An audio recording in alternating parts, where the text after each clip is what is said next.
प्यारे बच्चों, आज हम पढ़ेंगे विस्मयादि बोधक अव्यय। विस्मयादि बोधक क्या है? एक अव्यय है। और अव्यय क्या है? जिन शब्दों का लिंग, वचन, काल, कारक आदि के कारण परिवर्तन नहीं होता है उसे अव्यय शब्द कहते हैं। और अव्यय शब्द का एक प्रकार है विस्मयादि बोधक शब्द। तो विस्मयादि बोधक शब्द जैसे ही हम पढ़ते हैं तो देखना शब्द आता है विस्मय। विस्मय का मतलब होता है आश्चर्य। अब आश्चर्य कई तरीके से हो सकता है, जैसे कि आश्चर्य हो सकता है हमारा हर्ष में, शोक, घृणा, लज्जा, भय, संबोधन, अनुमोदन। ये विस्मयादि बोधक शब्दों के शब्द जो होते हैं इनके अंतर्गत आते हैं। यानी विस्मयादि बोधक शब्द क्या होते हैं? जिन शब्दों में विस्मय, हर्ष, शोक, घृणा, लज्जा, भय, संबोधन, अनुमोदन आदि का पता चलता है उसे विस्मयादि बोधक शब्द कहते हैं। यानी विस्मय, हर्ष, शोक, घृणा आदि मन के भाव जिससे व्यक्त होते हैं वो विस्मयादि बोधक शब्द कहलाते हैं। और जब भी विस्मयादि बोधक शब्द लिखा जाता है उसके बाद में हमेशा विस्मयादि बोधक चिन्ह लगाया जाता है। आप जो चिन्ह पढ़े होंगे उसमें एक चिन्ह का प्रकार होता है विस्मयादि बोधक चिन्ह। तो जब भी विस्मय यानी आश्चर्य, हर्ष यानी खुशी, शोक यानी दुख, घृणा मतलब किसी से हम नफरत दिखाएं, लज्जा जो हमें लज्जा आती है, भय यानी डर, संबोधन बुलाने के लिए, अनुमोदन किसी बात की स्वीकृति देने के लिए जिन शब्दों का हम प्रयोग करते हैं वे जो शब्द होते हैं वो विस्मयादि बोधक शब्द कहलाते हैं। ठीक है, तो विस्मयादि बोधक शब्द क्या हो जाते हैं? जिससे विस्मय, हर्ष, शोक, घृणा, लज्जा, भय, संबोधन, अनुमोदन आदि का पता चलता है वो विस्मयादि बोधक शब्द कहलाते हैं। जैसे हम बोल सकते हैं हाय मैं बर्बाद हो गया।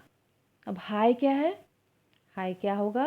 विस्मयादि बोधक शब्द कहलाएंगे।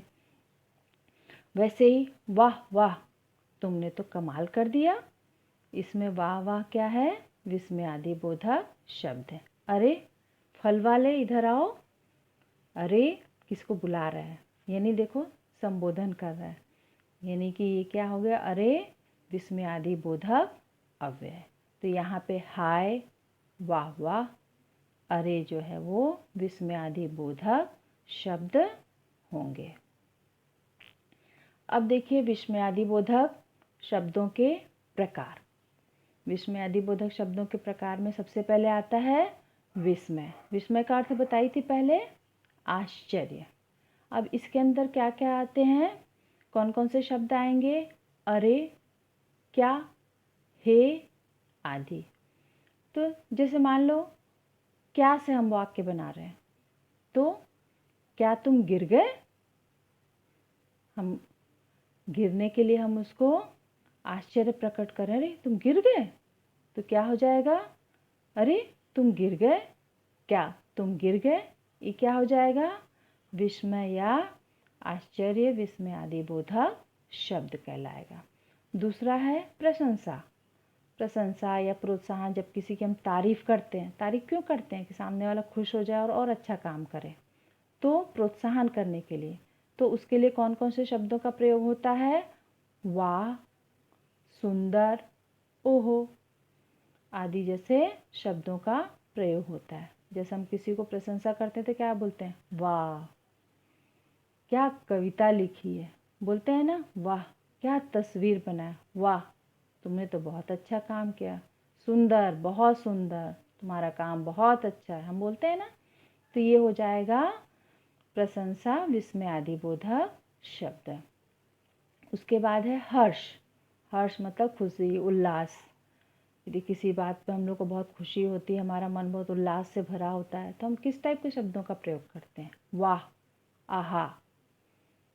तो वैसे ही हम लोग बोलते हैं वाह क्या तस्वीर बनाए हो, आहा कितनी सुंदर तस्वीर है। तो ये क्या हो जाएगा? हर्षबोधक शब्द। अगला है संबोधन। संबोधन का मतलब पहले बता चुकी हैं आप लोग को। संबोधन मतलब किसी को बुलाना। तो इसके लिए भी हम कौन कौन से शब्दों का प्रयोग करते हैं? अबे, पर बोलना नहीं चाहिए, पर अभी ये भी एक संबोधन के शब्द होते हैं। ओए, अजी, अरे, अरी, ओजी। तो ऐसे वाले बहुत सारे शब्द जो होते हैं, जैसे देखो, अजी सुनते हो, अरे इधर आओ। हम बुलाने के लिए किसी को बुलाने के लिए बोलते हैं ना, अरे इधर आओ, ओए सुनो।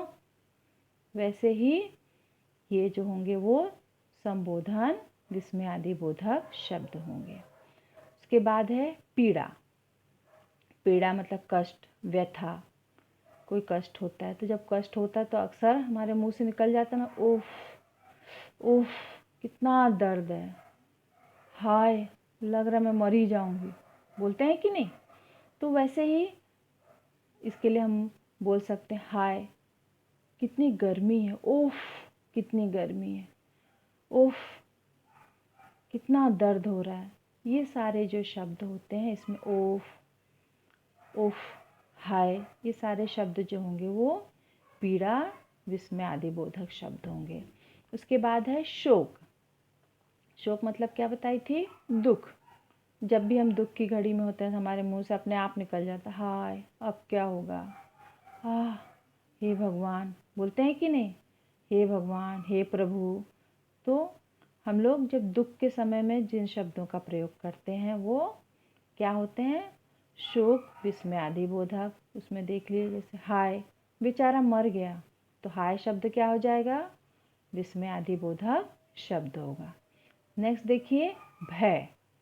भय में हाय, अरे, बाप रे ऐसे शब्दों का प्रयोग हम करते हैं। जैसे मान लो अचानक कुछ सामने अचानक कुछ हो गया तो हम बोल देंगे, बाप रे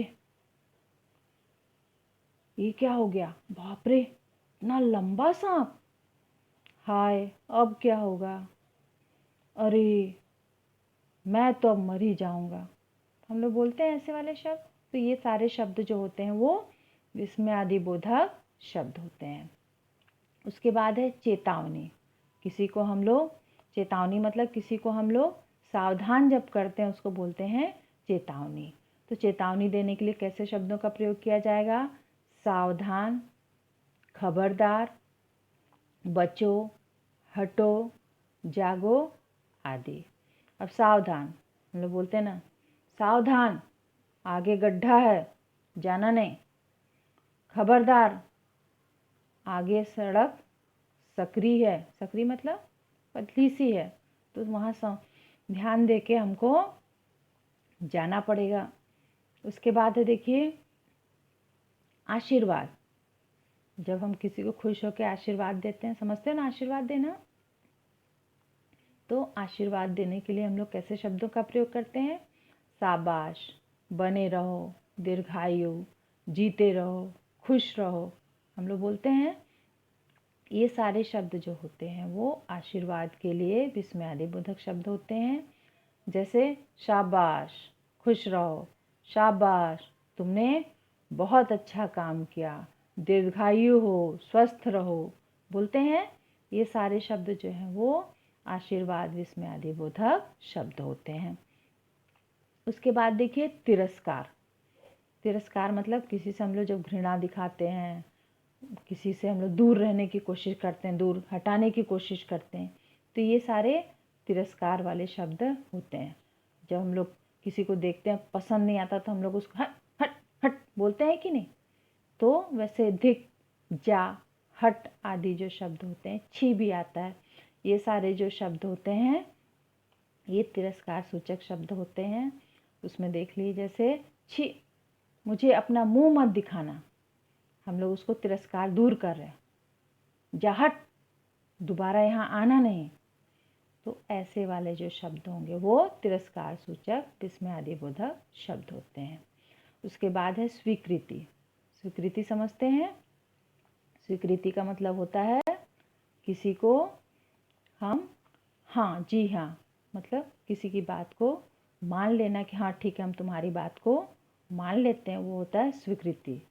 तो उसके लिए हम ठीक, अच्छा, जी हाँ आदि शब्दों का, विस्मयादि बोधक शब्दों का प्रयोग करते हैं। जैसे ठीक है, तुम ये काम कर सकते हो, हमने उसको स्वीकृति दे दी, स्वीकार कर लिया, हाँ मान लिया उस बात को। वैसे जी हाँ तुम जा सकते हो, तो हमने यानी उसको जाने की स्वीकृति दे दी। अच्छा ठीक है तुम चले जाओ। ऐसे जो शब्द होंगे वो स्वीकृति बोधक, समुच्चय बोधक शब्द कहलाते हैं। आगे देखिए क्रोध। क्रोध यानी गुस्सा का भाव दिखाने के लिए। जब हम गुस्सा रहते तो कैसे बोलते हैं, वैसे उसके लिए कौन कौन से शब्दों का प्रयोग होगा? अरे, खामोश, चुप। तो जब गुस्सा रहते हैं तो कैसे बोलते हैं? चुप, दोबारा ऐसा काम मत करना, खामोश, तुम कुछ भी नहीं बोलोगे, अरे तुम यहाँ से तो चले ही जाओ, दोबारा दिखना नहीं मुझे। तो जब हम गुस्सा होते हैं तो इन शब्दों से हम अपने मन के भावों को प्रकट करते हैं। अगला है कृतज्ञता। जब हम किसी को धन्यवाद देते हैं, किसी से शुक्रिया अदा करने के लिए, जब कोई हमारा कोई काम कर देता है और हम उसको शुक्रिया करना है, उसको धन्यवाद देना है, तो हम इन शब्दों का प्रयोग करते हैं। जैसे शुक्रिया, धन्यवाद, आभारी। तो हम जैसे बोलते हैं ना, शुक्रिया आपने मेरी मदद करी, वैसे धन्यवाद जो तुमने मुझे सही मार्ग दिखाया। तो किसी को धन्यवाद देने के लिए भी कृतज्ञतावाचक विस्मयादि बोधक शब्दों का प्रयोग किया जाता है। उसके बाद है अभिवादन। अभिवादन मतलब हम किसी को अभिवादन करते हैं, विश करते हैं, उसके लिए। तो जानते ही आप लोग अभिवादन के लिए कैसे कैसे शब्दों का प्रयोग किया जाएगा? नमस्ते, प्रणाम, नमस्कार। तो यदि कोई हमारे यहाँ आता है तो हम लोग पहले बोलते हैं नमस्ते, आपका हमारे घर में स्वागत है, प्रणाम, आइए आइए अंदर बैठिए। तो ये सारे शब्द जो होंगे वो विस्मयादि बोधक शब्द होंगे। उसके बाद है घृणा। किसी से घृणा दिखाते हैं, नफरत दिखाते हैं, गंदी चीज़ देख लिए तो बड़े घृणा के मुंह से देखते हैं, ऐसे वाले शब्दों के लिए प्रयोग किया जाता है। छी छी, दूर, हट। ऐसे वाले जो शब्द होंगे वो घृणावाचक कहलाएंगे। जैसे छी, तुमने बहुत गंदा काम किया, दूर, दोबारा यहाँ नहीं दिखना, इतने गंदे बच्चे हो तुम, बोलते हैं ना कई लोग। तो ऐसे वाले शब्द जो होते हैं वो घृणावाचक शब्द होते हैं। तो विस्मयादि बोधक शब्दों के कौन कौन से प्रकार हो गए? विस्मय, प्रशंसा, हर्ष, संबोधन, पीड़ा, शोक, भय, चेतावनी, आशीर्वाद, तिरस्कार, स्वीकृति, क्रोध, कृतज्ञता, अभिवादन और घृणा। ये सारे शब्द जो है वो विस्मयादि बोधक शब्दों के प्रकार होते हैं। अब आप देखेंगे कि विस्मयादि बोधक जो शब्द होते हैं, कुछ बातों का बहुत ध्यान देना पड़ता है, कुछ ध्यान रखने योग्य बातें होती हैं। ध्यान दीजिए कि विस्मयादि बोधक शब्दों का जब हम प्रयोग करते हैं तो बहुत सारी बातों का ध्यान रखना बहुत ज़रूरी होता है। इसमें सबसे पहला प्रयोग है, सबसे पहले देखिए क्या होता है कि विस्मयादि बोधक शब्दों का प्रयोग सदैव वाक्यों के प्रारंभ में किया जाता है कि नहीं? हाय, मैं तो मर गई। तो हाय जो आया वो हमेशा वाक्य के शुरू में आया। वैसे ही शाबाश, तुम तो इस बार प्रथम आए हो। तो शाबाश शब्द कहाँ आया? हमेशा वाक्य के पहले आया। यानी विस्मयादि बोधक जो शब्द होते हैं वो हमेशा वाक्य के शुरू में होते हैं। दूसरा ध्यान देने योग्य बात है, विस्मयादि बोधक शब्दों के बाद विस्मयादि बोधक चिन्हों का प्रयोग किया जाता है। विस्मयादि बोधक चिन्ह कैसे लगाते हैं मालूम है? तो आपको पहले ही बताई थी कि हमेशा विस्मयादि बोधक शब्दों के बाद विस्मयादि बोधक चिन्ह लगाया जाता है। ध्यान देंगे, यदि आप ये चिन्ह नहीं लगाएंगे तो ये आपके गलत हो सकता है और इसके लिए आपके नंबर भी कट सकते हैं। तीसरा है विस्मयादि बोधक शब्दों का वाक्य के अन्य शब्दों से कोई संबंध नहीं होता। अब विस्मयादि बोधक शब्द जो होते हैं, जैसे मैंने कहा हाय बेचारे की टांग टूट गई। अब बेचारे की टांग टूट गई का हाय से तो कोई संबंध नहीं है, वो तो हमारे मन के भाव हैं ये शब्द। तो ये मन के भाव होते हैं, इनका वाक्यों से कोई भी संबंध नहीं होता है। अब है चौथा ध्यान देने योग्य बातें, जैसे कभी कभी संज्ञा, सर्वनाम, विशेषण और क्रिया आदि का प्रयोग भी विस्मयादि बोधक शब्दों के रूप में किया जाता है। कभी कभी ऐसे शब्द होते हैं जो संज्ञा दिखते हैं हमको, वो सर्वनाम है, विशेषण है, क्रिया वाले शब्द होते हैं, उसका प्रयोग है तो संज्ञा वाले शब्द, पर उसको कभी कभी हम उसको विस्मयादि बोधक के रूप में भी प्रयोग में लाते हैं। जैसे उदाहरण देख लीजिए, राम राम, उसने बहुत बुरा काम किया। अब यहाँ पे जो संज्ञा शब्द है राम राम, पर हम लोग राम राम किसके लिए प्रयोग में ला रहे हैं? विस्मयादि बोधक शब्द के रूप में इसका प्रयोग करें। यहाँ किसी राम को नहीं बुला रहे हैं हम इसका प्रयोग हम हमेशा विस्मयादि बोधक के रूप में कर रहे हैं। तो संज्ञा का प्रयोग किसमें किए? विस्मयादि बोधक के रूप में। वैसे कौन, तुम बाहर खड़े हो, कौन तुम बाहर क्यों खड़े हो? तो यहाँ पे कौन जो है वो सर्वनाम शब्द है, पर इसका प्रयोग हम आश्चर्य प्रकट करने के लिए कर रहे हैं, कौन। तो यहाँ पर जो कौन है वो सर्वनाम होते हुए भी विस्मयादि बोधक शब्द ये है। अब तीसरा देखो, सुंदर, तुमने कमाल कर दिया। अब यहाँ पे शाबाशी दिया जा रहा है, तारीफ की जा रही है, तो उसके बाद भी है तो सुंदर विशेषण शब्द, पर इस विशेषण शब्द को हम किसके लिए प्रयोग में ला रहे हैं? विस्मयादि बोधक शब्दों के रूप में काम में ला रहे हैं। वैसे ही अगला है चुप, बकबक मत करो। तो चुप जो है वो क्रिया है, चुप रहना क्रिया होता है, पर यहाँ पर चुप जो है वो किसी को क्रोध का भाव प्रकट करने के लिए इसका प्रयोग में किया जा रहा है। तो यहाँ पर चुप और बकबक मत करो, तो ये हो जाएगा चुप शब्द जो हो जाएगा वो विस्मयादि बोधक शब्द हो जाएगा। तो राम राम संज्ञा होते हुए भी विस्मयादि बोधक शब्द है, कौन सर्वनाम शब्द होते हुए भी ये विस्मयादि बोधक शब्द है, और सुंदर ये विशेषण होते हुए भी ये विस्मयादि बोधक शब्द है, और चुप जो है वो भी क्रिया होते हुए भी विस्मयादि बोधक शब्द होते हैं। तो आज हमने क्या क्या पढ़ा कि विस्मयादि बोधक जो शब्द जो होते हैं उनका प्रयोग करते समय किन बातों का ध्यान देना चाहिए, और उसके बाद हमने किन बातों का ध्यान देना चाहिए कि विस्मयादि बोधक शब्दों के बाद हमेशा विस्मयादि बोधक चिन्ह जरूर लगाना चाहिए, इस बात का ध्यान देना चाहिए। विस्मयादि बोधक शब्दों के कौन कौन से प्रकार हैं? विस्मय, प्रशंसा, हर्ष, संबोधन, पीड़ा, शोक, भय, चेतावनी, आशीर्वाद, तिरस्कार, स्वीकृति, क्रोध, कृतज्ञता, अभिवादन और घृणा, ये विस्मयादि बोधक शब्दों के प्रकार हैं। और विस्मयादि बोधक शब्द किसे कहते हैं?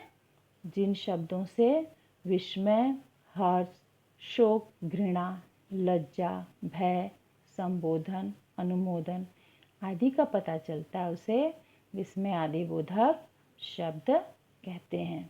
और विस्मयादि बोधक शब्द क्या है? एक अव्यय है, अव्यय का एक प्रकार है। और अव्यय क्या है? कि जिन शब्दों का वाक्य में प्रयोग करते समय लिंग, वचन, कारक, काल आदि के कारण कोई परिवर्तन नहीं आता है, उसे हम अव्यय शब्द कहते हैं। और अव्यय शब्द का प्रकार जो है वो विस्मयादि बोधक शब्द है। आशा है कि आप लोग विस्मयादि बोधक शब्द को अच्छे से समझ गए होंगे।